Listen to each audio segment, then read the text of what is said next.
Market micro structure का मतलब ये है कि मार्केट में हम जब बाय करते हैं, सेल करते हैं, कोई पोजीशन ओपन करते हैं, तो उसके बैकग्राउंड पे मार्केट में क्या होता है। ठीक है, मार्केट माइक्रो स्ट्रक्चर को समझना, किसी भी चीज के ऊपर आप काम कर रहे हैं तो उसका जो वर्किंग प्रिंसिपल है वो समझना जरूरी है कि वो किस असूल पे, किस कानून पे वो काम कर रही है, उसका मैकेनिज्म क्या है। ठीक है, लेट्स सपोज कि कोई इलेक्ट्रिशियन है, कोई इलेक्ट्रिकल इंजीनियर है, उसने इस पंखे पे काम करना है, तो उसको पहले पता हो कि इस पंखे का वर्किंग प्रिंसिपल क्या है, इसके अंदर जो कॉइल्स हैं, जो मैग्नेट्स हैं, जो वायर्स हैं, उनका मकसद क्या है, उनका फंक्शन क्या है। फिर उनको मिला के कंबाइन करके फिर एक जो है रिजल्ट प्रोड्यूस किया जाता है। तो हमने इस मार्केट में काम करना है तो इस मार्केट के बैकग्राउंड पे चीजें कैसे काम करती हैं, माइक्रो लेवल पे, छोटे लेवल पे उसके अंदर क्या क्या हो रहा है, वो समझना जरूरी है।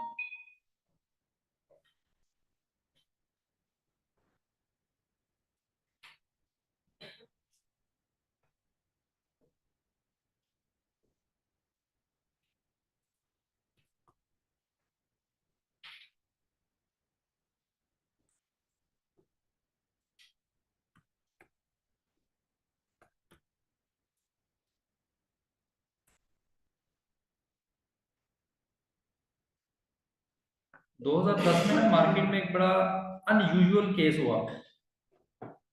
ये पिक्चर आपको क्लियर नजर आ रही है? यहाँ पे,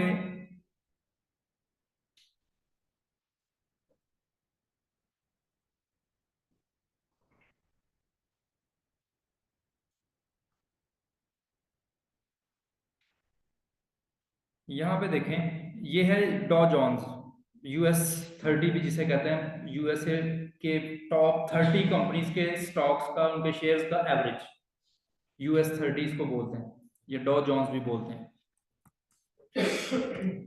ये उसका चार्ट है। 2010 में क्या हुआ, ये अपनी एक नॉर्मल रेंज में चल रहा था, अपने एक पर्टिकुलर लेवल पे चल रहा था। यहाँ पे अचानक से इसमें एक डंप आया, ये बहुत ज्यादा गिरा। इसको फ्लैश क्रैश के नाम से याद किया जाता है। यहाँ से गिरा और विद इन सेकेंड्स और मिनट्स ये वापस अपने लेवल पे चला गया, और इतने से टाइम में, ये 2 मिनट या 1.5 मिनट या आधा मिनट जितना भी टाइम था, उस टाइम में बिलियंस ऑफ डॉलर जो हैं वो गायब हो गए मार्केट में से। इस क्रैश में जिन लोगों ने लॉन्ग पोजीशन ओपन की थी, जिनके एसएल लगे थे या जिनके एसएल नहीं लगे थे, वो सारे इसके अंदर जो है वो रगड़े गए, खत्म हो गए, मार्केट से गायब हो गए बिलियंस ऑफ डॉलर। ये किसने किया, कैसे हुआ? उसके पीछे एक बंदा था जो कि मार्केट माइक्रो स्ट्रक्चर का बहुत ज्यादा डीपली नॉलेज रखता, मार्केट माइक्रो स्ट्रक्चर को वो बहुत अच्छे तरीके से समझता था कि मार्केट काम कैसे करती है, मार्केट में जो है वो मैनिपुलेशन कैसे होती है, मार्केट को चेंज कैसे किया जाता है। एक इंडिया का स्टूडेंट था,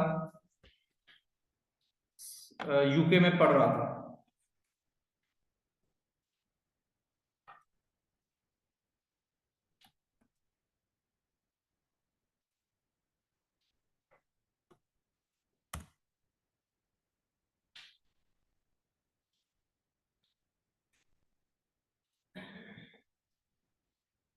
नविंदर सिंह सराव उसका नाम था।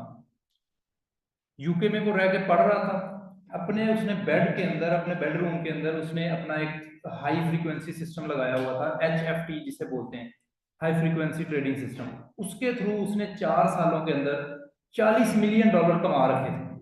4 साल के अंदर $40 मिलियन उस स्टूडेंट ने कमा के रखे हुए थे। ठीक है, वो मैथ का स्टूडेंट था, उसको मैथ की जो है वो अंडरस्टैंडिंग बहुत ज्यादा थी। मार्केट जो है वो एक्चुअली कैलकुलेशंस हैं, प्रोबेबिलिटीज हैं, वो सारी मैथ की कैलकुलेशंस को बड़े अच्छे से समझता था। मार्केट माइक्रो स्ट्रक्चर को भी वो बंदा बड़े अच्छे से समझता था। उसने क्या किया, उसने मार्केट में अपनी एक टेक्निक लॉन्च की, अपनी एक टेक्निक बनाई, और मार्केट को उसने ट्रैप करना शुरू किया, मैनिपुलेट करना शुरू किया। स्विच एंड बेट नाम की वो जो है वो टेक्निक यूज करता था। अगर ये देख सकते हैं आप, इसकी पिक्चर है। इसको बाद में पकड़ लिया गया था, उन्होंने ट्रैक किया था कि ये किस IP एड्रेस से, कहाँ से ये जो है वो काम हो रहा है। जाहिर है साइबर सिक्योरिटी उनकी हाई लेवल की होती है, तो उन्होंने पकड़ लिया इस बंदे को।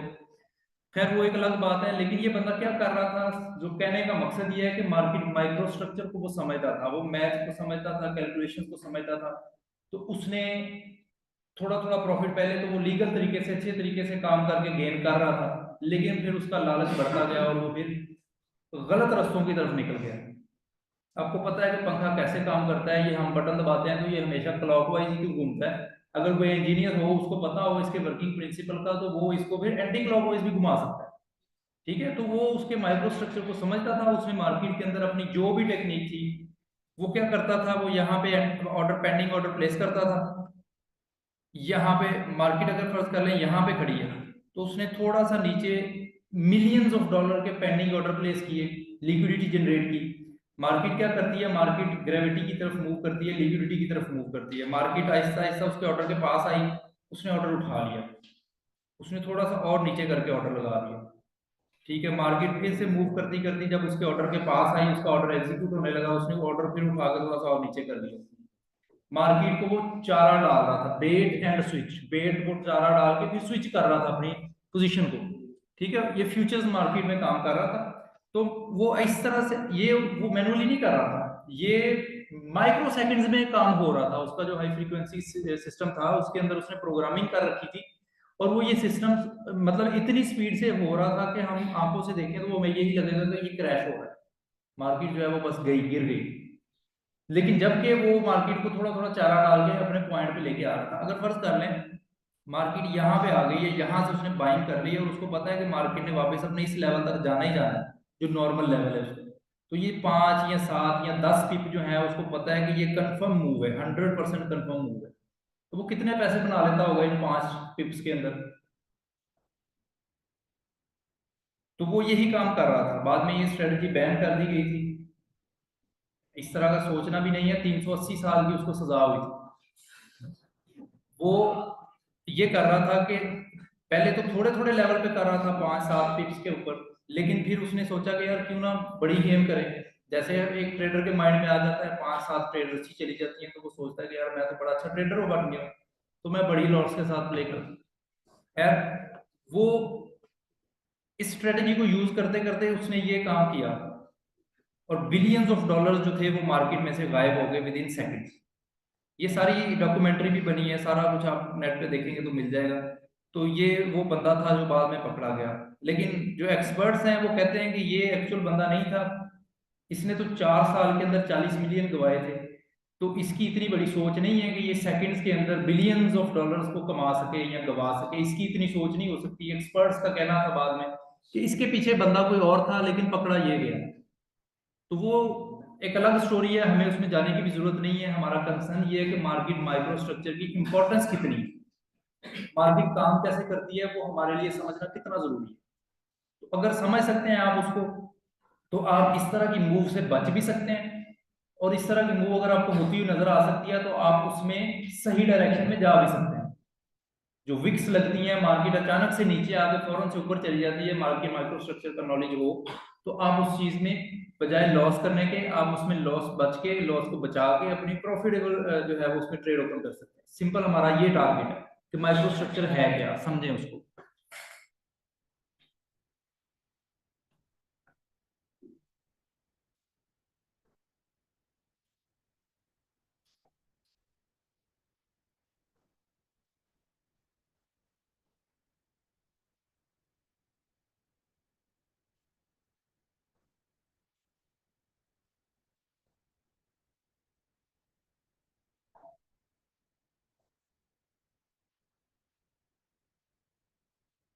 हम किसी भी मार्केट में जाते हैं, सपोज कर लेते हैं कि मैं एक मार्केट में जाता हूँ जहाँ पे फॉरेक्स, फॉरेन करेंसी एक्सचेंज हो रही है। मुझे कैसे पता चलेगा कि कौन सा बंदा जो है वो सबसे अच्छे रेट्स दे रहा है। फर्ज कर लें, सपोज करें मैं मार्केट में जाता हूँ, मुझे यूरो बाय करना है, मैंने यूरो बाय करना है फिजिकल। ठीक है, हम इलेक्ट्रॉनिक मार्केट की बात नहीं कर रहे, फिजिकल मार्केट में हम जाते हैं, मैंने यूरो बाय करना है, तो मुझे कैसे पता चलेगा पूरी मार्केट में जो 20 25 जो है वो सेलर्स बैठे हैं, उनमें सबसे अच्छा रेट कौन दे रहा है जी। सर मैं 3 या 4 शॉप में टूर करूंगा। ठीक है, माइक माइक दे दें।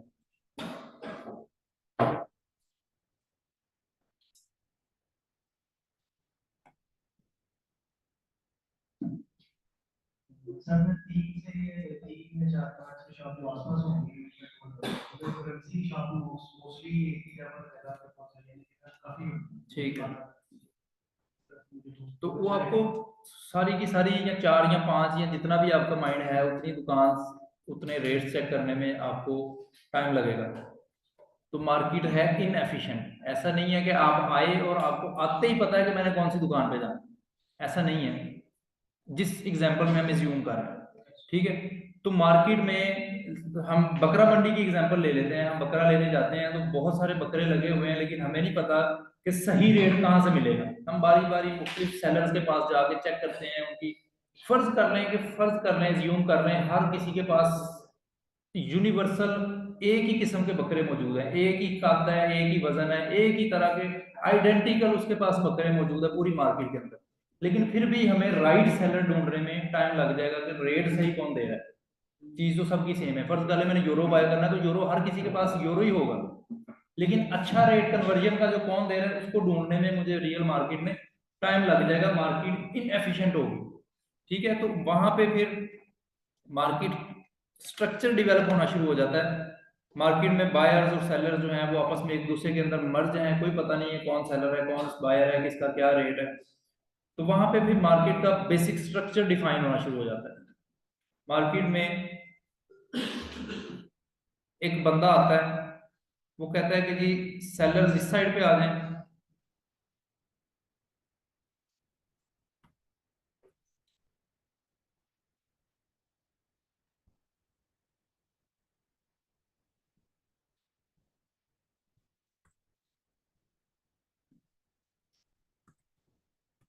बायर्स इधर आ जाए। मार्केट की थोड़ी सी शक्ल बनना शुरू हो गई। बकरा मंडी की एग्जांपल ले लें कि बायर्स जो हैं वो एक साइड पे आ जाएं, सेलर्स एक साइड पे आ जाएं, तो मार्केट थोड़ी सी जो है वो अरेंज हो गई। अब अगर कोई नया बंदा मार्केट में आता है तो उसको पता है कि मैंने अगर सेल करना है कुछ तो इस एरिया में जाके खड़े होना है, अगर कुछ बाय करना है तो इस एरिया में बाय करना है। तो अगर यूरो बाय करना है तो उसके बाद फिर मार्केट के जो मार्केट मेकर्स हैं या मार्केट के रेगुलेटर्स हैं, वो कहते हैं कि जी जो सबसे सस्ती अमाउंट में यूरो को सेल करना चाहता है वो बताए। ठीक है, मार्केट का स्ट्रक्चर हम बिल्ड कर रहे हैं ऐसा ऐसा अपने माइंड में इस एग्जांपल को लेके चलें कि एक ग्राउंड है जिसमें बायर्स और सेलर्स जो हैं वो इकट्ठे हैं एक दूसरे के अंदर, वो खड़े हुए हैं, कोई पता नहीं है क्या है। उसके बाद थोड़ा सा स्ट्रक्चर डिफाइन किया, बायर्स अलग कर दिए, सेलर्स अलग कर दिए। तो अब नेक्स्ट स्टेप हम ये कर रहे हैं कि वहां पे ऐलान किया जाता है कि जो सबसे सस्ता यूरो सेल करने के लिए तैयार है वो बताए। फर्ज कर लें जी एक बंदा कहता है कि मैं 1.001 पे सेल कर दूं, ये मेरा रेट है।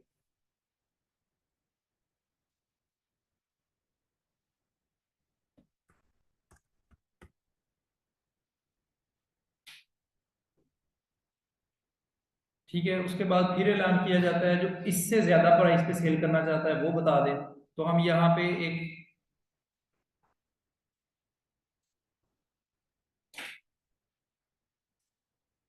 यहाँ पे इसके पीछे फिर पूरी लाइन बन जाएगी, जो लोग इस प्राइस पे सेल करना चाह रहे हैं उनकी पूरी लाइन यहाँ पे हमने बनवा दी। अब हम कहते हैं कि जी जो लोग सेल करना चाह रहे हैं 1.002 पे, वो बता दें।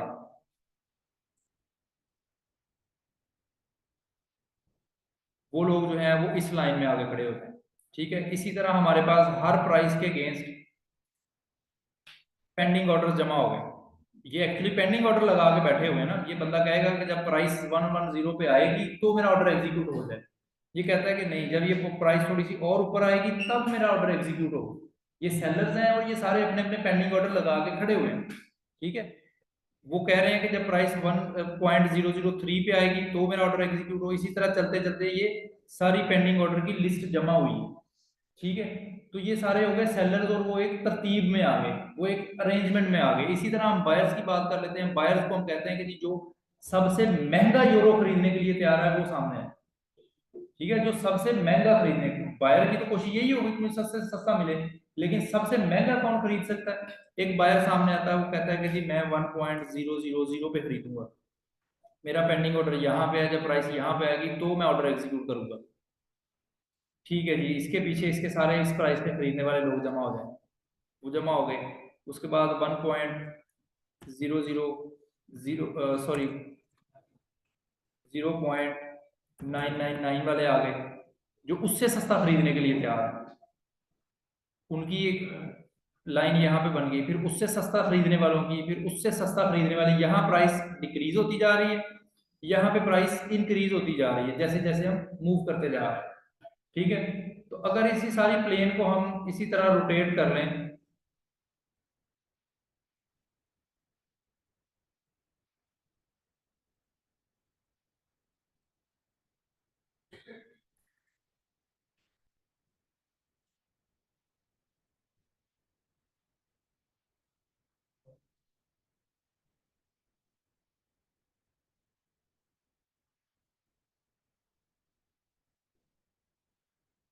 इसी चीज को हमने रोटेट कर लिया,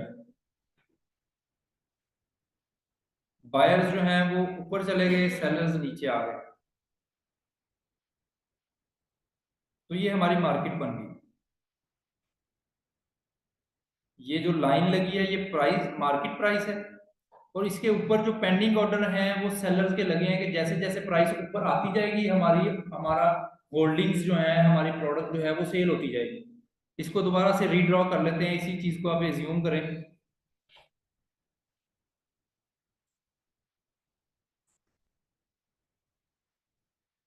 ये मार्केट प्राइस है।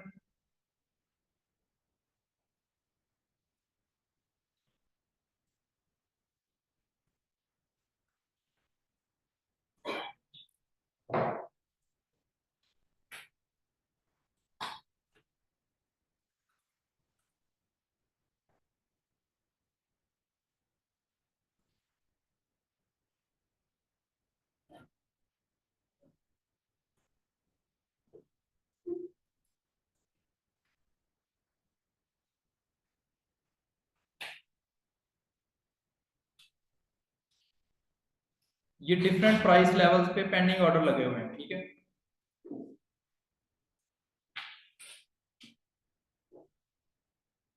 ये सारे वो वाले हैं जो पेंडिंग ऑर्डर है, मार्केट ऑर्डर की हम बात नहीं फिलहाल कर रहे, मार्केट ऑर्डर की हम बात नहीं कर रहे।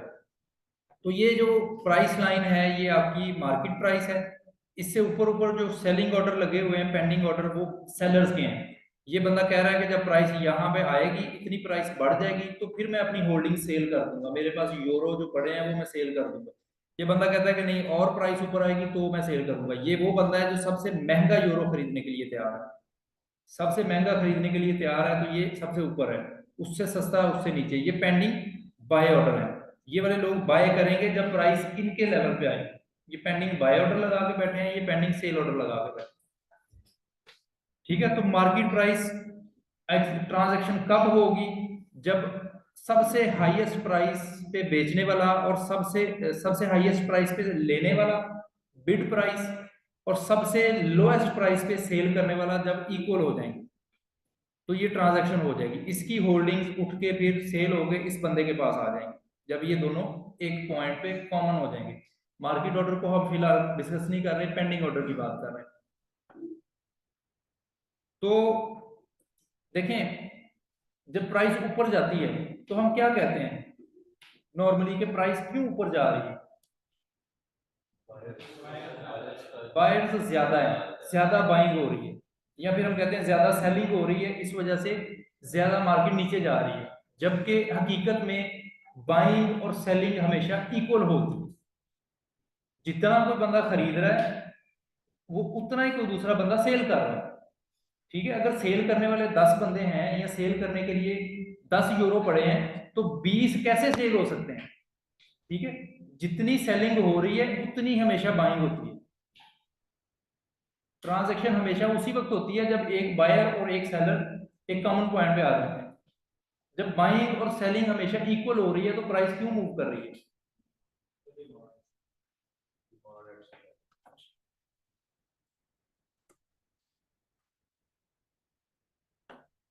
एक और एग्जांपल लेते हैं।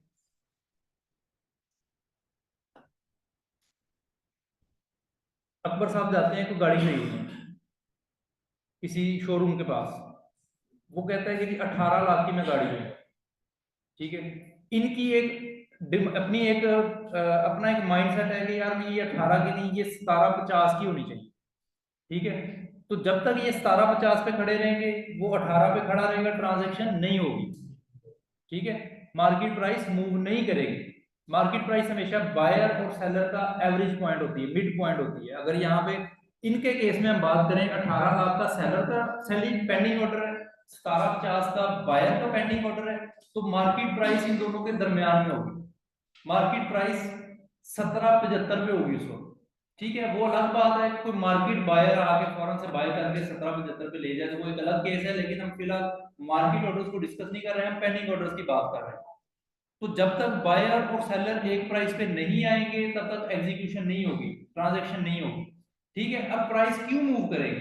अब प्राइस मूव करेगी एग्रेशन की वजह से, अग्रेसिव बिहेवियर की वजह से।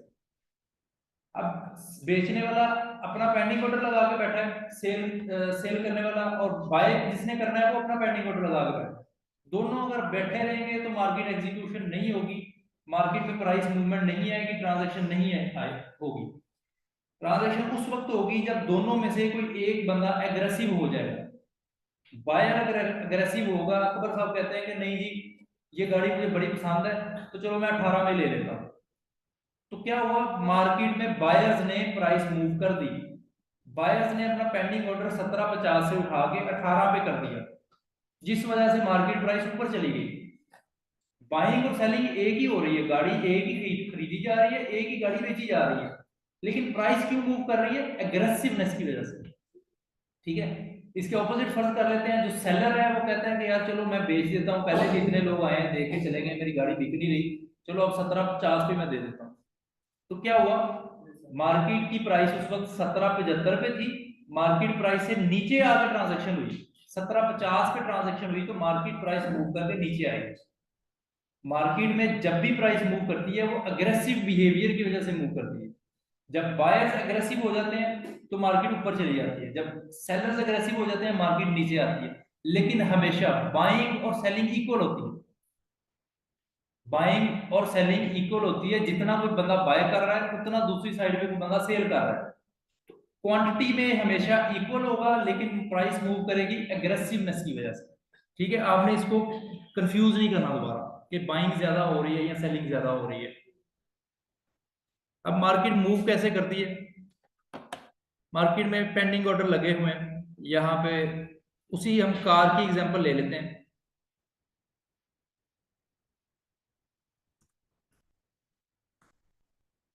फर्ज कर लें 18 लाख पे एक पेंडिंग ऑर्डर लगा हुआ है, एक 18/5 पे लगा हुआ है।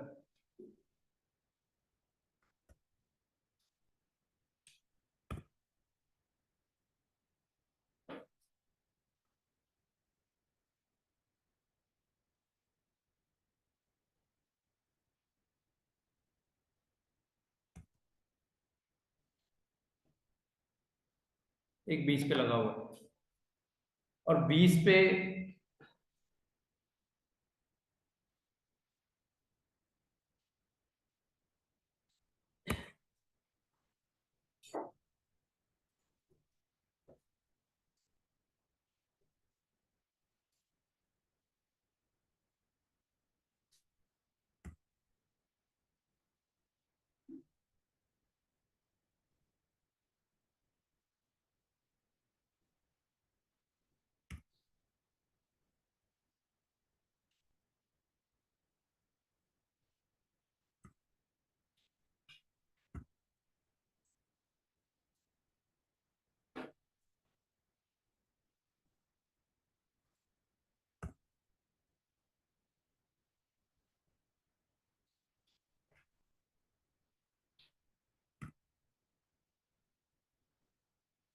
ये मैं कॉन्ट्रैक्ट्स, नंबर ऑफ कॉन्ट्रैक्ट्स लिख रहा हूं।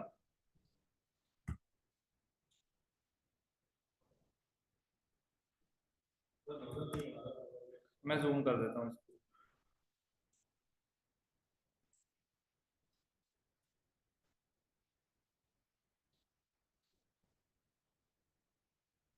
जी अब नजर आ रहा है, ये मार्केट प्राइस है, ये जो नीचे आपको लाइन नजर आ रही है ये मार्केट प्राइस है, ठीक है। ये उसके ऊपर पेंडिंग ऑर्डर लगे हैं। 18 की प्राइस पे एक गाड़ी सेल होने के लिए तैयार है, 18/5 पे 2 गाड़ियों के पेंडिंग सेल ऑर्डर लगे हुए हैं, 18/8 पे एक गाड़ी पड़ी है, 19 पे 4 गाड़ियां पड़ी हैं, 20 पे 2 गाड़ियां पड़ी हैं। एक और सेलर है जिसको मार्केट का कोई अंदाजा ही नहीं है, वो अपना पेंडिंग सेल ऑर्डर 30 पे लगा के बैठा हुआ है एक गाड़ी, ठीक है। तो ये टोटल कितने पेंडिंग सेल ऑर्डर हैं? 1 3 7 8 9 10 और 11 सेल ऑर्डर यहाँ पे लगे हुए हैं, ठीक है। लेट्स सपोज अकबर साहब मार्केट में जाते हैं और कहते हैं कि जी मैंने अपनी कंपनी के स्टाफ के लिए गाड़ियां बाय करनी है और मुझे 12 गाड़ियां बाय करनी है, ठीक है। ये मार्केट ऑर्डर प्लेस करते हैं, सीधा जाते ही बाय प्रेस कर देते हैं। तो अब मार्केट क्या करेगी? मार्केट इनका ऑर्डर फुलफिल करने के लिए 12 का ऑर्डर है, 12 का मार्केट मार्केट प्राइस से ऊपर जाएगी। सबसे पहला जो सेल ऑर्डर लगा है मार्केट प्राइस पे, जब हम बाय या सेल करते हैं तो उसका मतलब ये होता है कि प्राइस जो मर्जी है, जितनी क्वांटिटी हमने लिखी है उतनी हमें होल्डिंग्स चाहिए। मैंने 12 गाड़ियों का ऑर्डर प्लेस किया है मार्केट प्राइस पे, तो मुझे 12 गाड़ियां पूरी करनी है, रेट उनका जितना मर्जी है, ठीक है। मार्केट प्राइस क्योंकि कंटिन्यूसली चेंज हो रही है, हमने शुरू में बात की थी कि हम मार्केट ऑर्डर प्लेस नहीं करेंगे, पेंडिंग ऑर्डर प्लेस करेंगे। तो अब यहाँ पे वो लॉजिक समझ रहे हैं आप। अकबर साहब ने 12 गाड़ियां परचेज करनी है और उन्होंने मार्केट ऑर्डर प्लेस किया है। मार्केट क्या करेगी? फौरन से ऊपर जाएगी, पहली होल्डिंग जहां पे उसे मिलेगी लोएस्ट प्राइस पे वो एग्जीक्यूट कर रही है, ठीक है। अब यहाँ पे एक ही गाड़ी मिली है 18 के ऊपर, लेकिन 12 गाड़ियां मार्केट ने, सिस्टम ने जो हमारा बाय का प्रेस करते हैं, उसके बैकग्राउंड पे क्या होता है, उसने 1 स्टैंडर्ड लॉट पूरी करनी है, या जितनी भी आपने लॉट लगाई है वो पूरी करके देनी है आप, ठीक है। मार्केट प्राइस चेंज भी हो सकती है उसके दौरान। तो मार्केट मूव करके अब अगले पेंडिंग ऑर्डर तक जाएगी। मार्केट अब 18/5 पे पड़ी हुई 2 गाड़ियां उठाएगी और उसके बाद फिर मार्केट अभी भी 12 पूरी नहीं हुई, उससे अगले ऑर्डर पे जाएगी, उससे अगले ऑर्डर पे जाएगी, उससे अगले ऑर्डर पे जाएगी। तो इनकी एवरेज प्राइस इंक्रीज होती जाएगी, ठीक है। एवरेज पर होल्डिंग या पर कॉन्ट्रैक्ट इनकी प्राइस बढ़ती जा रही है, क्योंकि इनका कंसर्न ये है, मार्केट ऑर्डर प्लेस करने वाले बंदे का कंसर्न ये है कि मैंने जितनी अमाउंट का ऑर्डर किया है वो मुझे ऑर्डर अमाउंट में पूरा चाहिए। प्राइस वेरी करती है तो कोई मसला नहीं है, और प्राइस उसमें एग्रेसिवनेस है, बायर के अंदर एग्रेसिवनेस है। बायर कह रहा है कि जितनी मर्जी प्राइस पे मिल जाए, मुझे बस 12 गाड़ियां चाहिए। तो प्राइस ऊपर की तरफ मूव कर रही है एग्रेसिवनेस की वजह से, ठीक है। मार्केट ऑर्डर्स की वजह से प्राइस ऊपर मूव कर रही है। आप अगर समटाइम कोई बड़ा ऑर्डर क्रिप्टो में प्लेस करते हैं किसी छोटे कॉइन के अंदर जिसमें लिक्विडिटी कम है, तो आप देखेंगे कि जिस आपने प्राइस पे ऑर्डर प्लेस किया एग्जैक्ट उसी प्राइस पे ऑर्डर एग्जीक्यूट नहीं हुआ, थोड़ी सी प्राइस ऊपर चली गई या नीचे चली गई। समटाइम आपने ये ऑब्जर्व किया होगा, नहीं भी किया तो वो आप कर सकते हैं। किसी छोटे कॉइन में जिसकी वैल्यू बहुत कम है, उसके अंदर एक बड़ी अमाउंट का ऑर्डर प्लेस करें मार्केट ऑर्डर, तो बाद में देखें आपकी एवरेज प्राइस कितनी है। वो एवरेज प्राइस आपको बताएगा कि सारी 12 गाड़ियों की जो एवरेज बनी है वो बता देगा कि इतने पे आपकी बाइंग हुई, जबकि मार्केट प्राइस उसमें डिफरेंट होगी। तो खैर वापिस आते हैं, अब मार्केट के पास कितनी गाड़ियां हो गई हैं? 6 7 8 9 10, अभी भी 2 उसको चाहिए। तो मार्केट जो है वो अनलिमिटेड पॉइंट तक ऊपर जाएगी जब तक कि 12 गाड़ियां पूरी नहीं हो जाती, ठीक है। जो हम कहते हैं ना विक लगी और वापस आ गई मार्केट, तो वो ये होगा कि मार्केट अनलिमिटेड पॉइंट तक जाएगी। मार्केट प्राइस क्या चल रही थी? 1775। 1775 से मार्केट जो है वो एक ही ऑर्डर के ऊपर यहां तक आ गई, और ये भी ऑर्डर खा गई, और अगला ऑर्डर लेट्स सपोज के 100 पे लगा था तो वो 100 तक भी चली जाएगी मार्केट। समझ रहे हैं बात को? मार्केट ऑर्डर प्लेस करने का नुकसान ये होता है कि वो आपको एवरेज वैल्यू पे बाद में बताता है कि इतने पे एवरेज बाइंग हुई है आपकी, एग्जैक्ट उस पॉइंट पे बाइंग नहीं होगी, एग्जैक्ट उस पॉइंट पे सेलिंग नहीं होगी जहां पे आपने की है। बाद में जो शो हो रही होगी कि आपकी प्राइस यहाँ पे एग्जीक्यूट हुई वो एवरेज होगी। तो मार्केट का तरीकाकार ये है, मार्केट इस तरह से काम करती है कि वो 1775 से मूव करती हुई वो 100 तक भी जाना पड़ा तो वो जाएगी, लेकिन देखें बाइंग बहुत ज्यादा नहीं हो रही। बाइंग सिंपल 12 कॉन्ट्रैक्ट्स की हो रही है मार्केट में, तो जो है वो मिलियंस ऑफ कॉन्ट्रैक्ट्स जो है वो ट्रांजेक्शन हो रही है। लेकिन यहाँ पे क्या है कि लिक्विडिटी गैप है, यहाँ पे इसको हम कहते हैं कि लिक्विडिटी गैप है। यहाँ पे लिक्विडिटी मौजूद नहीं है, यहाँ पे पेंडिंग ऑर्डर्स मौजूद नहीं है, पेंडिंग सेल ऑर्डर। लिक्विडिटी को समझे सिंपल वर्ड में, कोई भी ऐसी चीज, कोई भी ऐसा ऑर्डर जो मार्केट के फ्लो को रोकने की कोशिश करे। ठीक है, मार्केट देखें इधर से इधर को फ्लो करना चाह रही है। अगर मार्केट एक लिक्विड स्टेट में है, लिक्विड जो है वो पानी जो है वो फ्लो कर रहा है ना, तो वो फ्लो करने के रास्ते में जो भी रुकावट बनेगा ऑर्डर, मार्केट इधर जा रही थी तो यहाँ पे ऑर्डर एग्जीक्यूट हो गया, तो यहाँ पे ये रुकावट मिली है मार्केट, ठीक है, ये रेजिस्टेंस मिली है मार्केट को, यहाँ पे ट्रांजैक्शन हो गई है, तो ये लिक्विडिटी है। यहाँ पे कोई रुकावट थी नहीं इस एरिया में, इस एरिया में मार्केट के पास उसको रोकने के लिए कोई चीज नहीं थी, इसलिए मार्केट जो है वो 20 से सीधा जंप लगा के 30 पे चली गई। समझ रहे हैं इस चीज को? दरम्यान में क्या था, लिक्विडिटी गैप था। जब भी कोई पेयर या कोई करेंसी या कोई क्वाइन जो है वो फौरन से मूव करता है, आप देखते हैं कि वॉल्यूम बहुत थोड़ा है उसके अंदर, जबकि मार्केट जो है वो हंड्रेड्स पे मूव कर गई है, तो उस वक्त क्या होता है, लिक्विडिटी गैप होता है। लिक्विडिटी गैप, लिक्विडिटी को भी बड़ी डिटेल में हम और भी डिस्कस करेंगे। सिंपल यहाँ पे आपको गैप नजर आ रहा है, तो ये मार्केट वापस इस ऑर्डर को मार्केट टेक ओवर करेगी और वापस अपनी मार्केट प्राइस की तरफ वापस आएगी। जो हम देखते हैं ना, विक लगी और मार्केट विद इन सेकंड वापस आ गई, वो ये हो रहा था कि लिक्विडिटी कम होती है, किसी ने बड़ा ऑर्डर मार्केट ऑर्डर के साथ प्लेस किया हुआ होता है, मार्केट उसका ऑर्डर एग्जीक्यूट करके वापस आ रही होती है। मार्केट जहां से स्टार्ट हुई थी, ये सारी लिक्विडिटी खा के, सारे ऑर्डर्स खाने के बाद वो वापस उसी पॉइंट पे आ जाएगी जहां से स्टार्ट हुई थी। ठीक है, उसके बाद अगर कोई पेंडिंग ऑर्डर उसके रास्ते में और प्लेस हो गए हैं, तो वो देखें अब मार्केट नीचे आ रही है, तो अब नीचे आते हुए लोग सेल कर रहे होंगे, सेल करते हुए नीचे मार्केट का फ्लो नीचे है, तो नीचे का फ्लो रोकने के लिए अगर कोई ऑर्डर यहाँ पे पेंडिंग बाय ऑर्डर मौजूद है, तो वो भी लिक्विडिटी बन जाएंगे। ठीक है, मार्केट माइक्रो स्ट्रक्चर और लिक्विडिटी दोनों तकरीबन तकरीबन सेम चीजें हैं, इंटर मिक्स्ड टॉपिक है कि मार्केट जिस डायरेक्शन में मूव कर रही है उसको उस डायरेक्शन में मूव करने से रोकने वाली जो पावर होगी, जो रोकने वाली ताकत होगी, वो लिक्विडिटी होगी। मार्केट गिर रही है तो मार्केट को कौन उठाएगा, बायर्स उठाएंगे, एग्रेसिव बायर्स जब उठाएंगे, तो मार्केट में जब बाय ऑर्डर लगेंगे तो मार्केट गिरने से रुक जाएगी, जिसे हम कहेंगे कि जी सपोर्ट मिल गई मार्केट को। किसी एक पॉइंट पे आके मार्केट जो है वो वापस बाउंस बैक कर रही है, तो वो सपोर्ट मिली है मार्केट। ठीक है, तो पेंडिंग ऑर्डर जो हैं वो लिक्विडिटी प्रोवाइड करते हैं।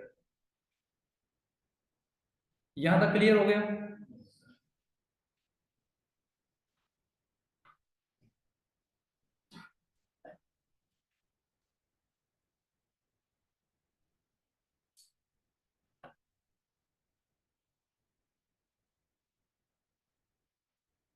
जो न्यूज का टाइम होता है, न्यूज के टाइम पे, अच्छा एक और मुझे क्वेश्चन का आंसर दे, बड़ा सिंपल सा क्वेश्चन है कि लिक्विडिटी प्रोवाइडर कौन है। हम कहते हैं कि जी ये लिक्विडिटी प्रोवाइडर है, अगर नहीं सुना तो चले मैं उससे भी एक पिछले लेवल का क्वेश्चन करता हूँ। मुझे बताएं कि हम लोग तो ट्रेडर हैं, हम लोग तो काम कर रहे हैं, ट्रेड ओपन करते हैं, बाय सेल करते हैं मार्केट में, तो इस मार्केट में बैंक्स क्या करते हैं, बैंक्स का क्या काम है इस मार्केट के अंदर? जी,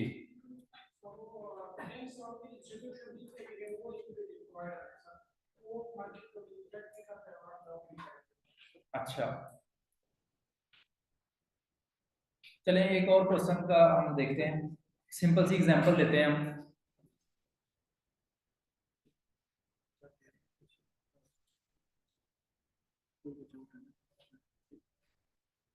अच्छा, एक और क्वेश्चन की बात करते हैं। अकबर साहब ने 12 कारें खरीदनी है, ये BMW के पास चले जाते हैं, जर्मनी चले जाते हैं कि जी मुझे 12 कारें चाहिए। ठीक है, वो वहां पे क्या अपने PKR यूज कर सकेंगे? नहीं कर सकेंगे। उन्हें जाके लेट्स सपोज कि उन 12 कारों की कीमत $50 मिलियन है, सपोज कर लेते हैं जस्ट टू अंडरस्टैंड। $50 मिलियन के वो पहले यहाँ से PKR अरेंज करेंगे, फिर या तो उसको यहीं से कन्वर्ट करवा लेंगे, तो वहां पे जर्मनी में मुझे यूरो चाहिए, या फिर यहाँ वहां पे जाकर कन्वर्ट करवा लेंगे। तो लेट्स सपोज कि वो यहाँ पे किसी वेस्टर्न यूनियन वाले से $50 मिलियन के अगेंस्ट यूरो बाय कर लेते हैं, जस्ट टू अंडरस्टैंड एग्जांपल है। या कह लेंगे वो मिजान बैंक से बाय कर लेते हैं कि जी मुझे इतनी अमाउंट में यूरो दे दें। अब यो बैंक ने क्या किया उस टाइम पे, बैंक ने यूरो USD के ऑर्डर में सेल की पोजीशन ओपन कर दी, उसने 50 मिलियन अमाउंट का सेल का ऑर्डर प्लेस कर दिया उस बैंक ने फिजिकल मार्केट में। समझ रहे हैं, उन्होंने इनसे डॉलर लिए 20 मिलियन, 50 मिलियन या 1 मिलियन, कोई भी नंबर ले लें, उतने डॉलर लिए उन्होंने बैंक वालों ने, और उतने इनको यूरो दे दिए।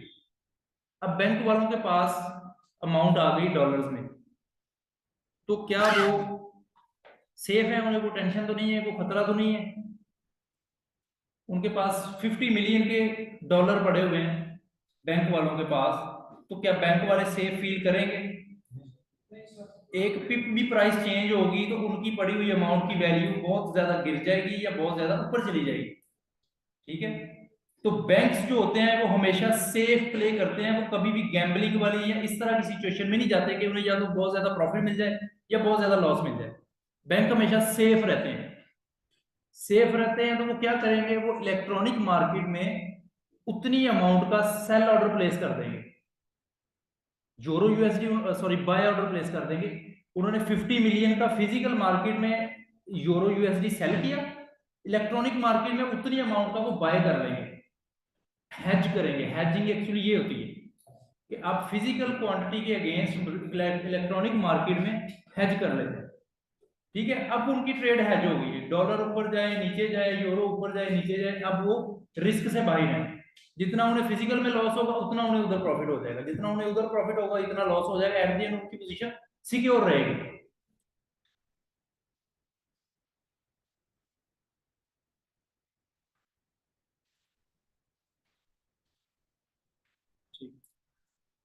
तो बैंक्स जो हैं वो हमेशा सेफ सिचुएशन में रहते हैं, क्योंकि उनके फंड्स की क्वांटिटी बहुत बड़ी होती है, तो वो एक ही झटके में वो या तो डबल हो सकते हैं या बिल्कुल जीरो पे भी आ सकते हैं। ठीक है, तो उन्होंने सेफ रहने के लिए क्या करना होता है, अपनी पोजीशन को हेज करना है। अगर फिजिकल मार्केट में उन्होंने यूरो को सेल किया है तो इलेक्ट्रॉनिक मार्केट में वो बाय कर लेंगे। इलेक्ट्रॉनिक मार्केट में वो कैसे बाय करेंगे, वो ब्रोकर्स के पास जाएंगे। फर्ज कर लें हमारे वो एक्सनेस वाले ब्रोकर के पास आते हैं और कहते हैं कि यार यूरो यूएसडी का जिसने भी बाय का ऑर्डर लेना है ना, तो वो मुझसे लेना, मैं उसकी लिक्विडिटी प्रोवाइड करूंगा। हमें वहां पे देखें लेवरेज मिल रहा है, मैं वहां पे $100 के ओवर प्लेस कर रहा हूँ तो मुझे $100 का लेवरेज मिल रहा है। एक्चुअली मैं $10,000 का ऑर्डर प्लेस कर रहा हूँ। वो जो बाकी 10,000 बाकी 100x अमाउंट है वो कहाँ से आ रही है? वो ब्रोकर के पास आ रही है, ब्रोकर के पास बैंक से आ रही है। बैंक ने उसे कहा हुआ है कि यार मेरा टोटल ना 50 मिलियन का बाय का ऑर्डर लगवा दो। वो खुद नहीं ऑर्डर लगाते हैं, वो ब्रोकर को कहते हैं मेरा लगवा दो। तो जो बंदा हम में से यूरो यूएसडी को बाय करेगा, उस ब्रोकर के पास जाकर बाय पे क्लिक करेगा, तो क्या करेगा, ब्रोकर उसका ऑर्डर नोट करेगा और लिक्विडिटी जो बैंक ने दी होगी उसको वो उठा के हमारे ऑर्डर के साथ अटैच करके हमें वो वन स्टैंडर्ड की पोजीशन ओपन कर देगा। समझ रहे हैं इस चीज को? आसान सुन लेते हैं।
जी, हम बात कर रहे थे कि बैंक्स हमेशा सेफ प्ले करते हैं, वो कभी भी गैम्बलिंग वाली सिचुएशन में नहीं फंसते कि जिसमें एक ही झटके में उन्हें बहुत सारा प्रॉफिट हो जाए या लॉस हो जाए। उनकी हर चीज कैलकुलेटेड होती है, उन्होंने रिस्क लेना है तो वो कैलकुलेटेड लेना है। तो वो क्या करते हैं, वो ब्रोकर को बोलते हैं कि यार मेरी इतनी अमाउंट का बाय का ऑर्डर लगवा दो, ये लो मेरी बाय की लिक्विडिटी।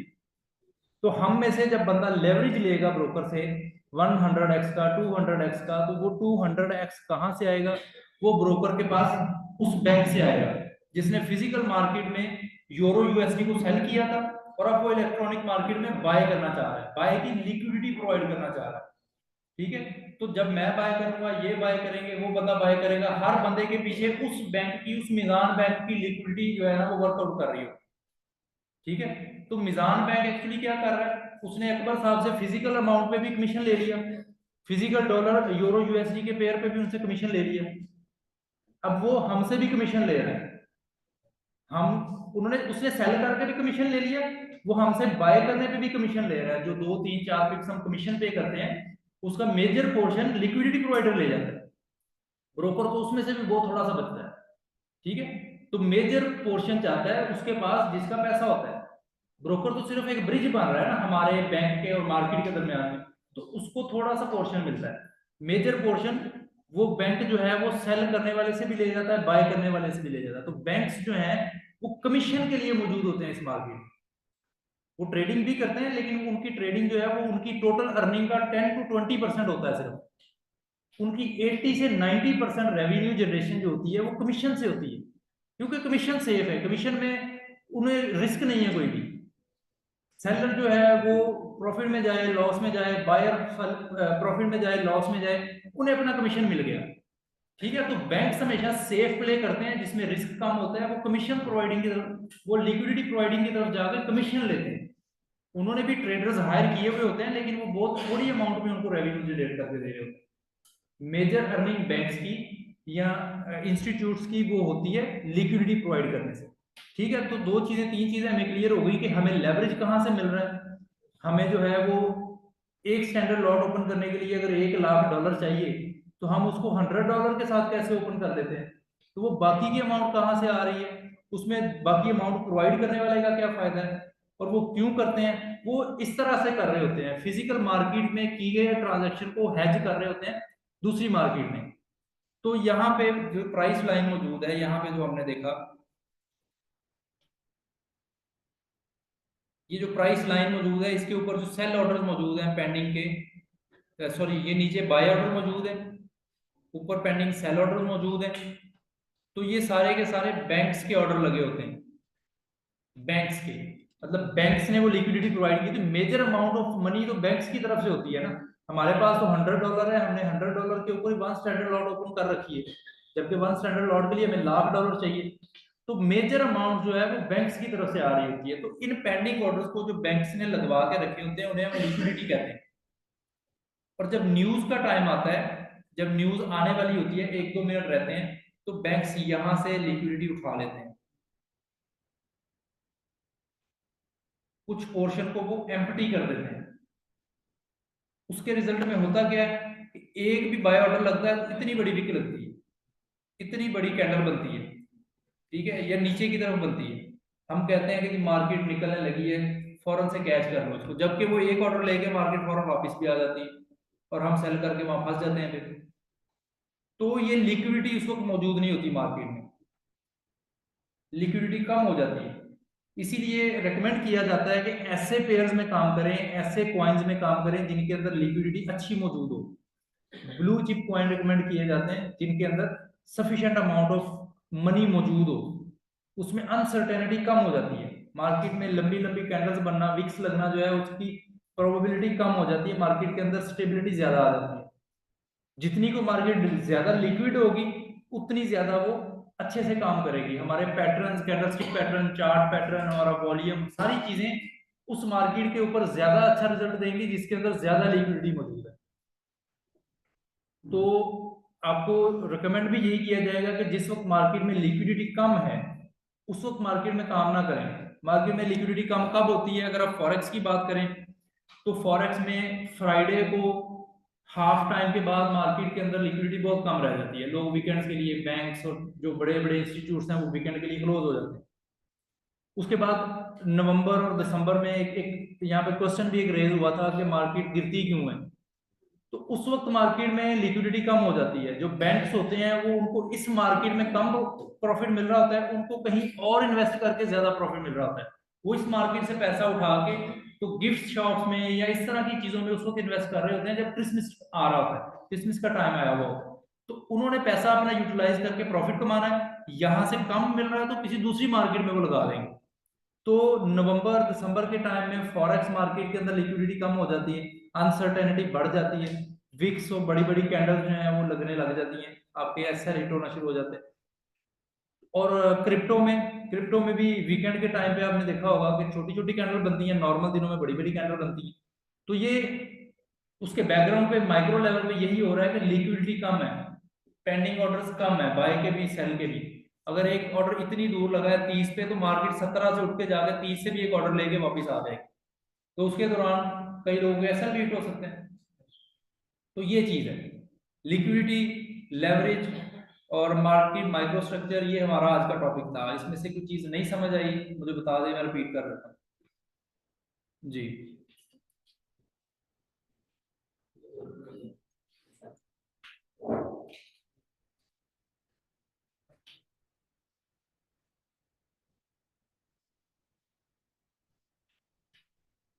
सर जिस तरह हमने बात की लिक्विडिटी की, जी। बैंक्स प्रोवाइड करते हैं। सर अगर हम अब अपने ऑर्डर पर लिक्विडिटी लेते हैं और अमाउंट लेते हैं, तो सर जो बैंक का ऑर्डर है, हाँ जी। बैंक का ऑर्डर तो पार्ट्स में डिवाइड हो गया ना सर, वो उसका अमाउंट बड़ा है, मतलब जी, वही फिगर ले लेते हैं, 50 मिलियन की उसने हेज करनी है अमाउंट। हाँ जी। तो उसका अमाउंट तो पार्ट्स में डिवाइड हो गया, उसको प्रॉफिट भी सिर्फ उस हिसाब से नहीं होगा। वो फॉर एग्जांपल अगर देखिए, मैं क्वेश्चन आपका समझ गया हूँ कि उसका जो है वो 50 मिलियन का ऑर्डर जो है वो छोटे छोटे पार्ट्स में डिवाइड हो गया। किसी ने $10 उसकी लिक्विडिटी में ले लिए, किसी ने $100 ले लिए, किसी ने $1000 उसकी लिक्विडिटी में से ले लिए। तो देखें, हर बायर जो है उसने उसकी फिक्स अमाउंट के ऊपर फिक्स कमीशन देना है। जिसने $10 लिए हैं उसने माइक्रो लॉट ओपन किया तो माइक्रो का कमीशन उसने पे करना है, जिसने मिनी लॉट ओपन किया उसने मिनी का कमीशन पे करना है। At the end of day bank को उतनी ही अमाउंट का कमीशन मिल जाएगा, उतनी ही अमाउंट की लिक्विडिटी। अगर वो 1 ऑर्डर में एग्जीक्यूट होती है, बैंक को फिर भी उतना ही फायदा है। वो 1000 ऑर्डर में जाकर कंप्लीट होती है तो फिर भी उसको उतना ही फायदा है। उसको वो रिस्क सिचुएशन से दूर रहते हैं। सर जो जब हम ये लिक्विडिटी को चेक करते हैं, तो उसके लिए कोई सॉफ्टवेयर है ताकि हमें पता चले कैसे नहीं, उसमें आप सिंपल मार्केट की मूवमेंट को देख सकते हैं। आप सिंपल कोई भी चार्ट ओपन कर लें, अभी यहाँ पे चार्ट ओपन करके देख लेते हैं हम।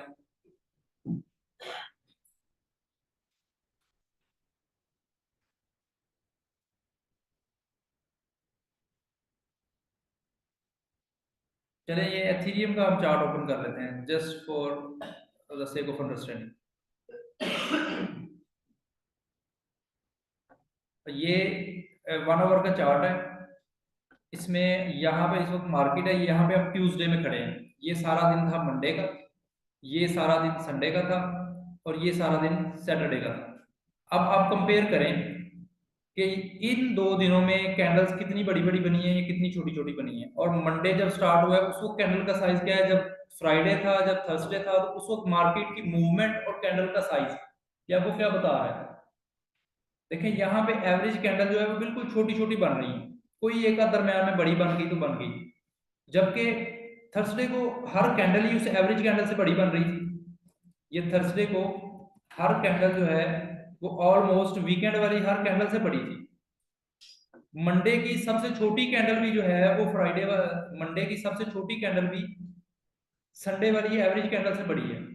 तो इसका मतलब है कि मार्केट के अंदर लिक्विडिटी का डिफरेंस है, ऑर्डर ट्रांजैक्शंस का डिफरेंस है, मार्केट के अंदर एक्टिविटी का डिफरेंस है। तो ये सिंपल आपको मार्केट के ऊपर वॉल्यूम भी देखें, वॉल्यूम मंडे का वॉल्यूम देखें। इसको मैं थोड़ा सा बढ़ा देता हूं ताकि क्लियर नजर आ जाए।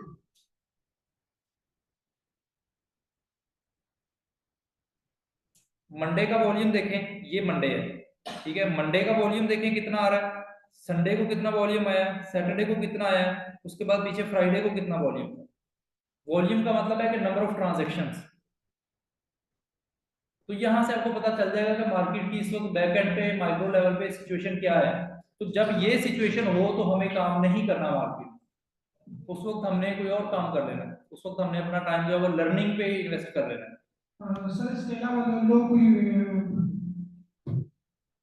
पेड सॉफ्टवेयर है वो भी बताते हैं, वहां से भी पता चलता है कि लिक्विडिटी कहाँ पे। जब हमें फ्री में पता चल रहा है तो हमें पे करने की जरूरत ही नहीं है। आप पेड लेना चाह रहे हैं तो आपकी मर्जी है, जबकि हमें मार्केट के ऊपर फर्स्ट व्यू से पहली नजर से हमें पता चल गया कि मार्केट में क्या सिचुएशन है। सर वो प्रीपेड सॉफ्टवेयर की कोई एफिशिएंसी, उसका मुझे नहीं आइडिया, ना मैंने वो देखा है ना मैंने यूज किया है। तो सिंपल इसी से आपको पता चल जाएगा मार्केट में। ये आप इसको डे बाय डे देख रहे हैं, इसको आप मंथ बाय मंथ जब देखेंगे, जब हम सीजनैलिटी वाली बात करेंगे, तो भी आपको पता चलेगा कि कुछ महीने ऐसे आते हैं जब मार्केट में मूवमेंट बहुत कम हो जाती है, वॉल्यूम बहुत गिर जाता है। कुछ महीने आते हैं जिसमें मार्केट में एक्टिविटी बहुत बढ़ जाती है। तो वो फिर हमें बताएगा कि हमने किस टाइम मार्केट में कौन सी ट्रेड लेनी है, और कौन से टाइम पे हमने मार्केट में कुछ भी नहीं करना, हमने बाहर रहना है मार्केट से। जी कोई और क्वेश्चन? सर ये लिक्विडिटी आगे तक चेक करनी है, मतलब इसमें क्या होता है? जी सर ये वॉल्यूम इंडिकेटर से पता चलेगा लिक्विडिटी का? जी, वॉल्यूम इंडिकेटर हमें बता रहा है एक वॉल्यूम आया है, अगर वॉल्यूम 0 पे था और 1 हो गया वॉल्यूम, तो उसका मतलब है कि एक ट्रांजैक्शन डन हो गई, एक डील डन हो गई है।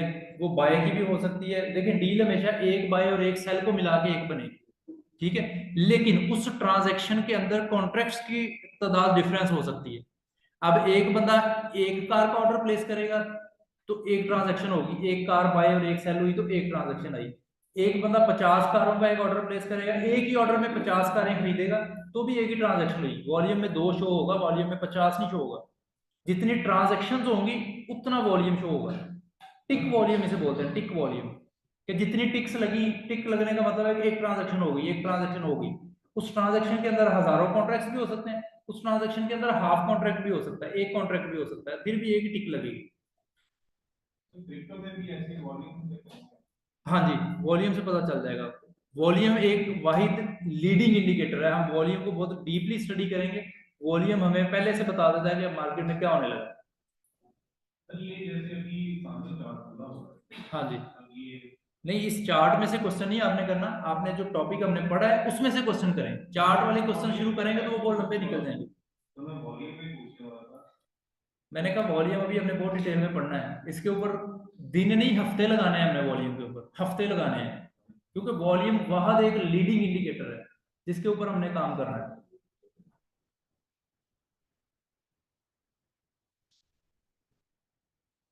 जी किसी का और क्वेश्चन?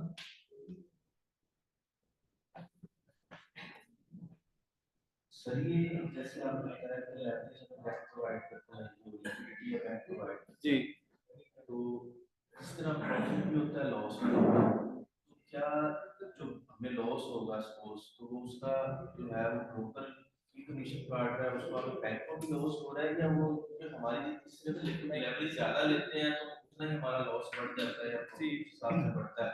तो वो हम जो है लॉस सिर्फ हमें ही होता है कि वो जिसको लिक्विडिटी प्रोवाइड जाहिर बात है उसको भी उसकी भी इन्वेस्ट मिलनी है आगे, फिर जो ब्रोकर है उसका क्या किरदार है इसमें? वो जो भी प्रॉफिट या लॉस होता है ना, वो टोटली ट्रेडर के खाते में होता है। बैंक और ब्रोकर सिर्फ अपना कमीशन लेके, जो स्प्रेड हम बोलते हैं कि बाइंग प्राइस और सेलिंग प्राइस का जो डिफरेंस है, वो ही उनकी गेम है सारी। वो 3 पिप है, 2 पिप है, 1 पिप है, उनकी रोजी रोटी को भी 2 पिप है। हमें उसके बाद 10 पिप का प्रॉफिट हो जाए, उन्हें उससे कोई गर्ज नहीं है। उन्हें अपने जैसे ही आप ट्रेड ओपन करेंगे तो आपकी ट्रेड माइनस में शो होगी। वो माइनस में इसीलिए शो होगी कि अगर आप उसी वक्त सेल बाय किया तो उस वक्त आप सेल कर देते हैं अपनी होल्डिंग्स को, तो वो जो स्प्रेड का डिफरेंस है वो ब्रोकर को चला गया, और ब्रोकर के पीछे फिर वो लिक्विडिटी प्रोवाइडर को चला गया। तो वो जो हमने लेवरेज ले लिया ना, मैंने $100 का लेके ऑर्डर, उसके ऊपर $100 का 100x का लेवरेज लेके, 100x का लेवरेज लेके तो एक मिनी लॉट या माइक्रो लॉट ओपन कर लिया, तो वो मेरे खाते में आ गई है। मैंने उन्हें $3 पे कर दिए हैं, बस उनके वही हैं $3। तो उसके बाद मार्केट को इस लिक्विडिटी प्रोवाइडर को इस चीज से कोई इम्पैक्ट नहीं जाता, हमें लॉस होता है या हमें प्रॉफिट होता है। उन्होंने अपना कमीशन ले लिया और वो स्टोरी उनकी खत्म है। उसके बाद हम जितनी देर मर्जी होल्ड रखें अपनी ट्रेड को, वो हमारी मर्जी है। ये लिक्विडिटी को एक दफा जो है ना थोड़ा सा एक जो है आसान लफ्ज में एक छोटी सी डेफिनेशन में बता दें कि तो इसमें गैप भी आ रहा है, तो जिसमें इस तरह गैप आता है तो लिक्विडिटी इस तरह पे है कि जैसे गैप है तो लिक्विडिटी बढ़ जाती है, उसको थोड़ा सा देखें मार्केट प्राइस यहाँ पे खड़ी है इस वक्त, ये ब्लू लाइन जो है ये मार्केट प्राइस है इस वक्त। इनका क्वेश्चन ये है कि एक दफा रिपीट कर दें लिक्विडिटी को कि लिक्विडिटी क्या है, पेंडिंग ऑर्डर्स क्या है। ये ब्लू लाइन जो डॉटेड नजर आ रही है ये मार्केट प्राइस है, ठीक है। मार्केट ऊपर भी मूव कर सकती है, नीचे भी मूव कर सकती है, ठीक है। उस मूवमेंट के रास्ते में जो रुकावट आएगी, ऊपर मार्केट क्यों मूव करेगी, जब कुछ बायर एग्रेसिव हो जाएंगे, बायर कहेंगे कि जी हमें जितनी प्राइस पे भी मिलता है दे दो, बायर एग्रेसिव होंगे तो मार्केट प्राइस ऊपर मूव करेगी। बायर सेलर्स एग्रेसिव होंगे, सेलर कहेंगे कि हमने सेल करना ही करना है चाहे मार्केट में जो भी रेट है, तो सेलर्स की वजह से, सेलर की एग्रेसिवनेस की वजह से मार्केट नीचे मूव करेगी।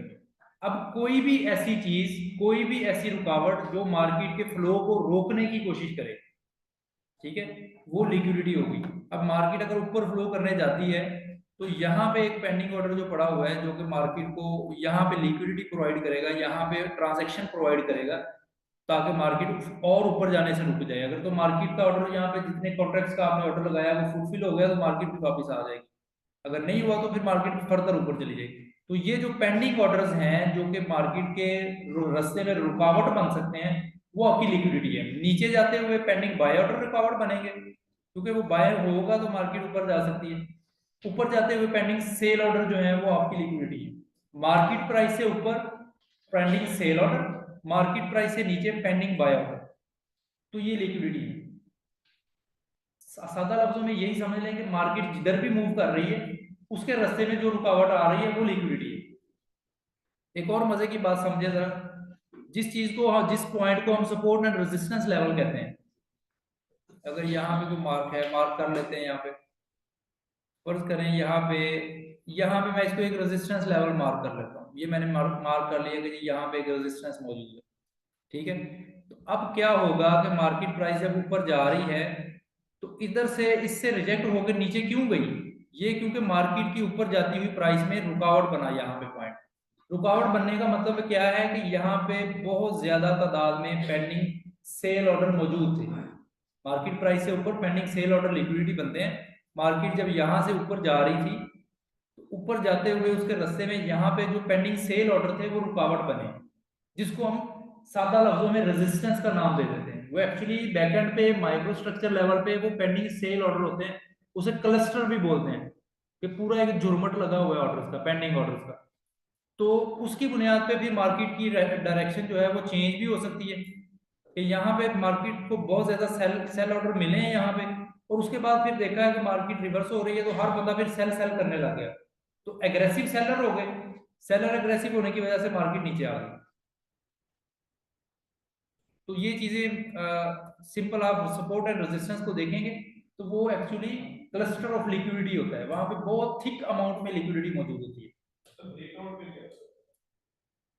यहाँ पे फर्ज करें $1000 पेंडिंग ऑर्डर लगा हुआ था और नीचे से कोई बायर आता है, वो कहता है कि मैं 10,000 कॉन्ट्रैक्ट्स बाय करता हूँ मार्केट ऑर्डर, तो 10,000 यहाँ पे खाने के बाद मार्केट और ऊपर चली जाएगी।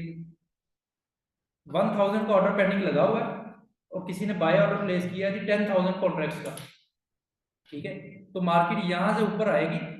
यहाँ पे जो 1000 कॉन्ट्रैक्ट्स है उनको खाने के बाद मार्केट फर्दर ऊपर चली जाएगी जहां तक उसके अब 10,000 कंप्लीट नहीं होते, ठीक है। मार्केट उस वक्त तक ऊपर जाती जाएगी। तो वॉल्यूम इंडिकेटर हमें ये इंडिकेट करेगा क्या चीज? ब्रेकआउट। जी बिल्कुल, मार्केट वॉल्यूम हमें ये भी बताएगा कि कौन सा ब्रेकआउट है और कौन सा फेक आउट है, कब मार्केट मैनिपुलेट करके जस्ट एक विक लगाने के लिए ऊपर जा रही है और कब मार्केट वाकई ब्रेकआउट करके जा रही है, ये वॉल्यूम हमें बताएगा। जी ऑनलाइन स्टूडेंट्स का कोई क्वेश्चन है तो बता दें।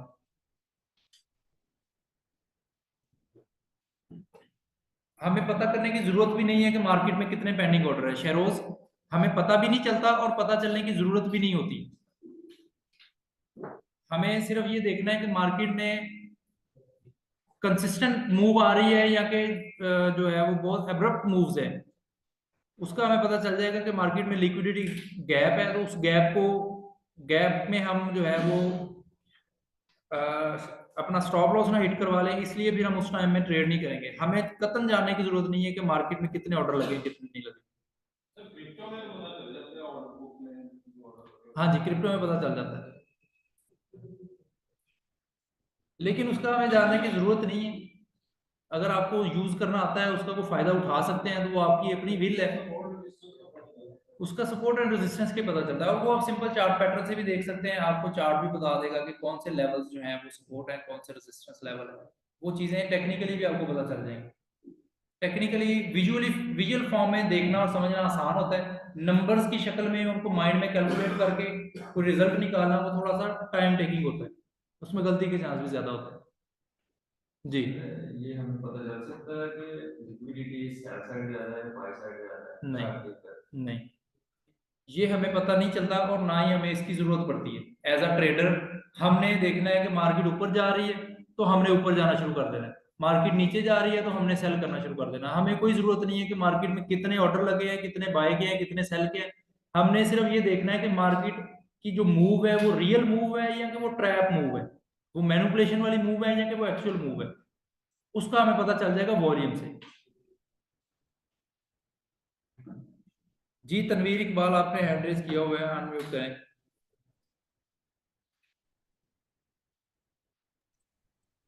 सर मेरा क्वेश्चन ये है कि हमने सीजनैलिटी भी सीखी, मैट्रिक्स भी, और आज ये भी लिक्विडिटी के बारे में। जी जब हम कोई भी ट्रेड का डिसीजन लेने लगेंगे तो हम सीक्वेंस कैसे बनाएंगे इन चीजों का देखने के आपने लिए? इन सारी चीजों को अपने माइंड में बैकग्राउंड में रखना है, उसके बाद फिर हमने कुछ भी एग्जीक्यूट करना है। जो कुछ भी हम पढ़ रहे हैं उसका जो भी कॉन्सेप्ट है, जो भी माइंड में स्ट्रक्चर आपके बना हुआ है, वो आपने टर्न ऑन रखना है, एक्टिवेट रखना है जब आपने ट्रेड करनी है।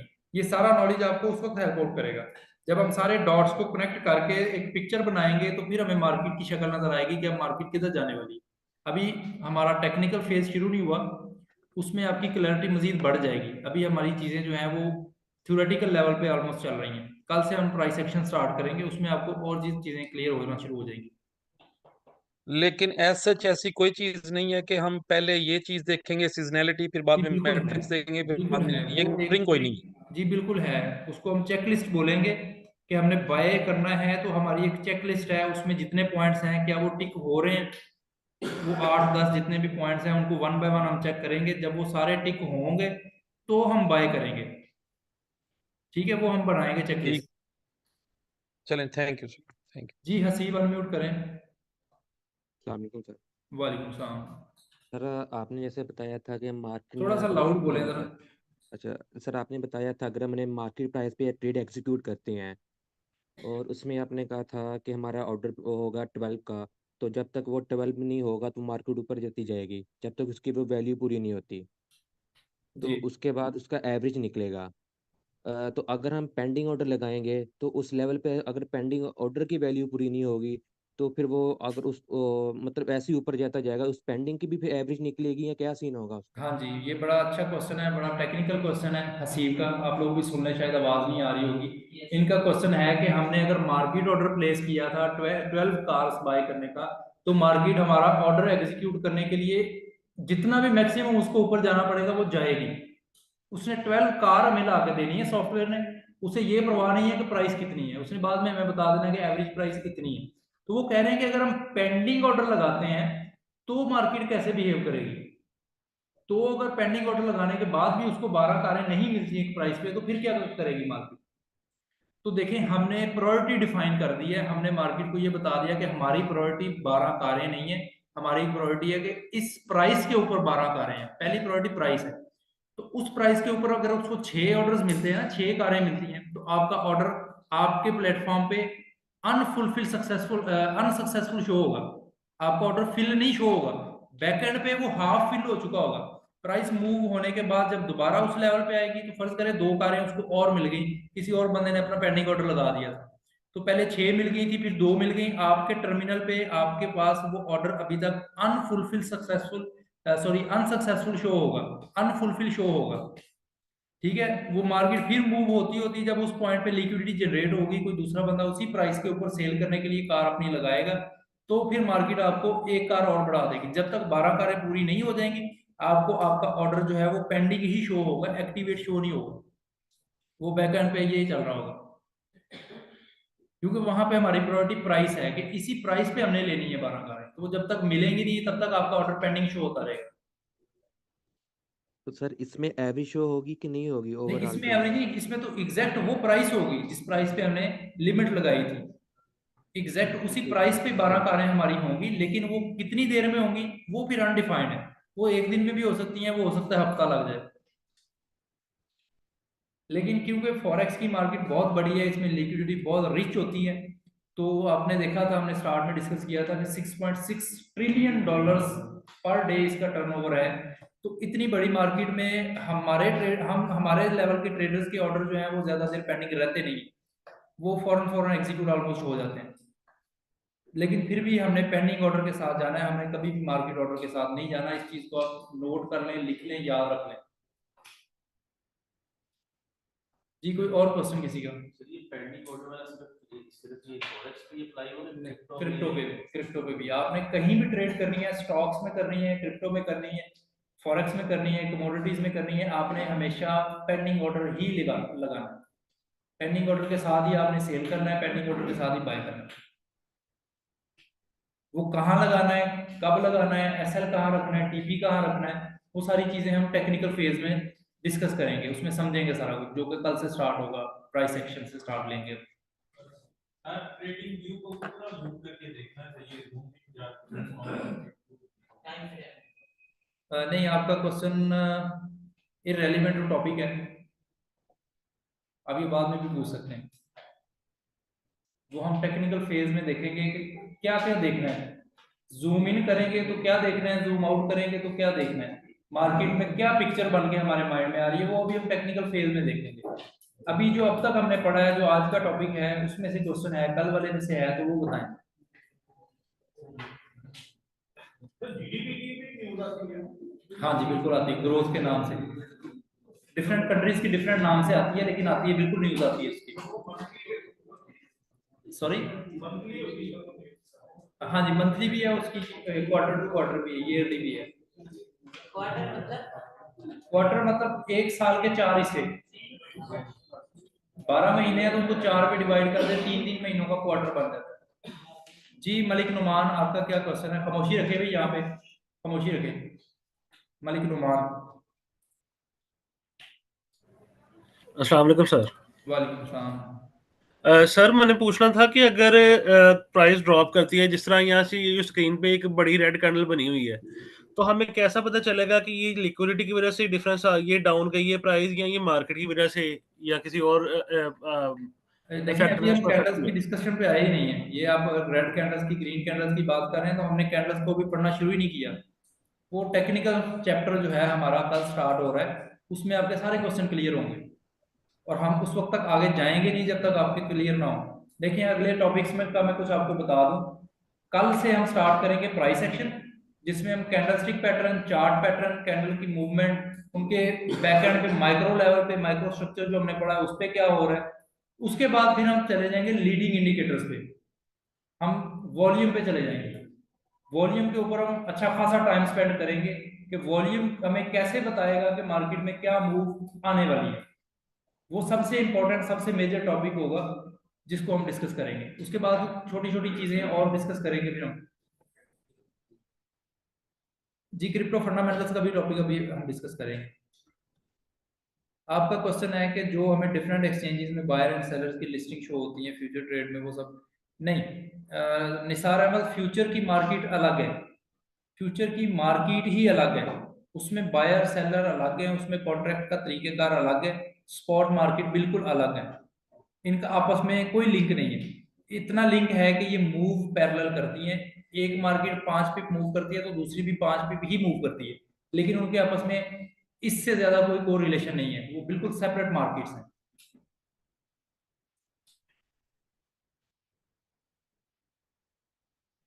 जी जी, क्रिप्टो फंडामेंटल्स का टॉपिक हम डिस्कस करेंगे निसार अहमद। और किसी का कोई क्वेश्चन है, क्लास क्लोज करें फिर। जी, अस्सलाम वालेकुम सर। वालेकुम सलाम। अच्छा सर, मैंने अभी 3-4 दिन पहले ही स्टार्ट किया है, तो मेरा एक क्वेश्चन था। जैसे कि सर काफ़ी सारे अपना कॉइन्स हैं। अगर इन करेंसी में हम काम करें, हमने एक ट्रेड लेनी है, तो किसी न किसी टाइम पे किसी न किसी पेयर में जो है ना वो न्यूज़ आ रही होती है। फॉर एग्जांपल हम जेबी पे में ले रहे हैं, ट्रेड ले रहे हैं एक, तो यूएसडी में या किसी और करेंसी में 1-2 घंटे के बाद उसकी न्यूज़ आ रही है, तो क्या उस पे उसका इम्पैक्ट पड़ेगा, नहीं पड़ेगा? जी मोहम्मद फ़हीम, अगर तो आप जिस करेंसी में काम कर रहे हैं उस करेंसी की न्यूज़ आ रही है, अगर आप जेपीवाई में काम कर रहे हैं, आप एनजेडी में काम कर रहे हैं, आप लोगों को क्वेश्चन सुन गया, उनका समझ आ गई? मोहम्मद फ़हीम का क्वेश्चन है कि हम किसी भी पेयर में काम करते हैं तो उसमें कोई ना कोई न्यूज़ आ रही होती है या किसी और पेयर पे न्यूज़ आ रही होती है, हर 2-3 घंटे बाद कोई ना कोई न्यूज़ आ ही रही होती है फॉरेक्स फैक्ट्री पे, तो क्या उसका इम्पैक्ट हमारे वाले पेयर पे जाएगा? तो अगर आप जिस पेयर में काम कर रहे हैं उस पेयर की न्यूज़ आ रही है, जेपीवाई में काम कर रहे हैं तो जेपीवाई की 2 घंटे में न्यूज़ आ रही है, तो फिर आप काम नहीं करेंगे, फिर आप वेट करेंगे। अगर आप जेपीवाई में काम कर रहे हैं और जीबीपी की न्यूज़ आने वाली है तो फिर कोई इम्पैक्ट नहीं आएगा उसमें। अगर डॉलर की न्यूज़ आ रही है तो वो सब पे उसका इम्पैक्ट आएगा, हर करेंसी पे आएगा डॉलर का।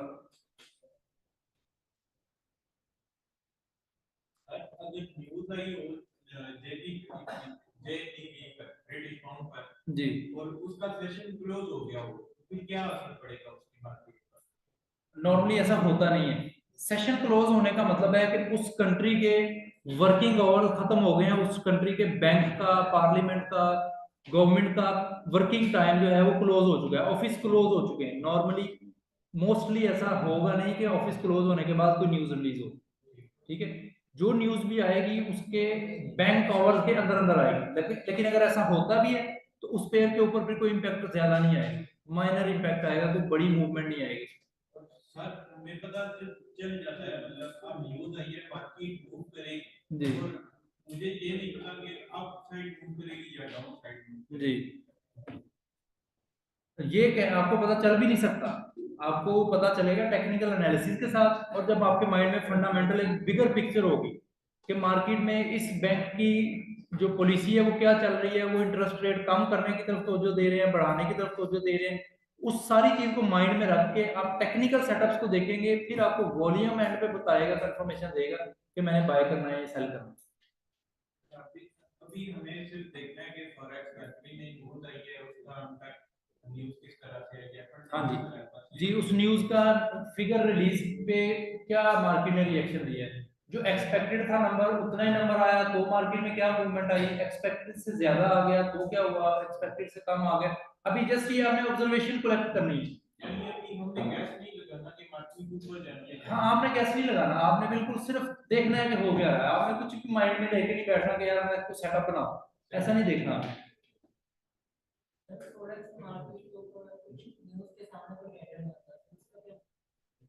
रिपीट करें, आपकी आवाज नहीं आई।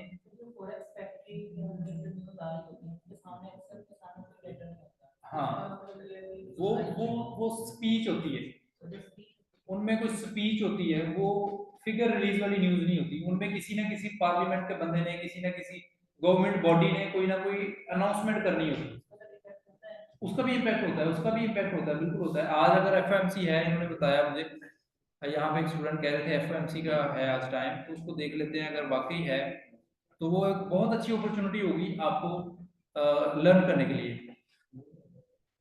हाँ जी, यूरो के ऊपर है न्यूज, यूरो का आप पेयर ओपन कर लें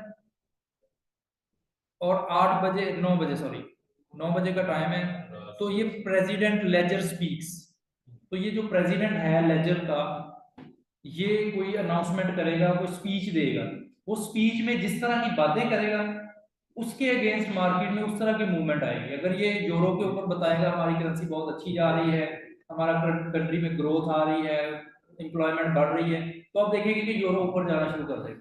अगर ये नेगेटिव बातें करेगा, ये कहेगा कि जी मुश्किल हालात हैं या टफ कंडीशंस चल रही हैं, इकोनॉमी जो है वो डिस्टर्ब है, सफरिंग है, तो आप देखेंगे कि यूरो उसी वक्त गिरना शुरू कर देगा। तो ये आपने लाजमी आज ऑब्जर्वेशन कंडक्ट करनी है, आपको क्लैरिटी मिल जाएगी इसमें। ये CPI भी है क्या? वो कैनेडियन डॉलर पे आप इसको ऑब्जर्व करना चाहें तो इसको कर सकते हैं। हाँ, ये फिगर रिलीज वाली बात है, वो स्पीच वाली बात है। ये स्पीच है, इसमें कोई फिगर नहीं रिलीज होगी, इसमें नंबर्स नहीं आएंगे, इसमें जस्ट बातें होंगी। जो बाकी फिगर रिलीज वाली है इनको भी आप ऑब्जर्व कर सकते हैं। कैनेडियन डॉलर का पेयर ओपन कर लें 6:30 बजे, वहां पे आप, ये इंपॉर्टेंट न्यूज है, सीपीआई अभी हमने कल ही पढ़ा है और आज सीपीआई की न्यूज आ रही है, तो आप देखिएगा कि मार्केट इसके ऊपर क्या रिएक्शन देती है। ये मंथ ऑन मंथ भी आ रहा है और ईयरली भी आ रहा है। ये कॉमन सीपीआई, ये 4 डिफरेंट तरह का सीपीआई है, common CPI, trimmed CPI, median CPI और जनरल सीपीआई। तो ये आप इसको स्टडी भी कर सकते हैं कि ये है क्या, क्या इनमें डिफरेंस क्या है, यहाँ से आप ओपन कर सकते हैं इसको। जैसे आप कह रहे थे कि हम इसको कहाँ से डिटेल में स्टडी करें, यहाँ से आप इसकी डिटेल में स्टडी कर सकते हैं और उसके बाद फिर मार्केट के ऊपर इसका रिएक्शन भी देख सकते हैं। आपकी आवाज नहीं आ रही, नहीं मुझे भी समझ नहीं आई, माइक ले लें।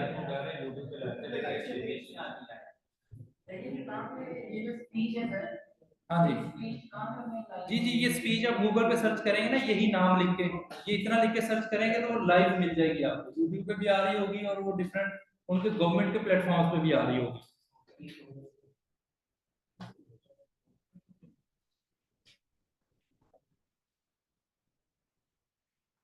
चलें ठीक है जी, आज चार्टिंग क्लास होगी, उसमें आपकी जो सीजनैलिटी वाली असाइनमेंट्स हैं उनको देखेंगे।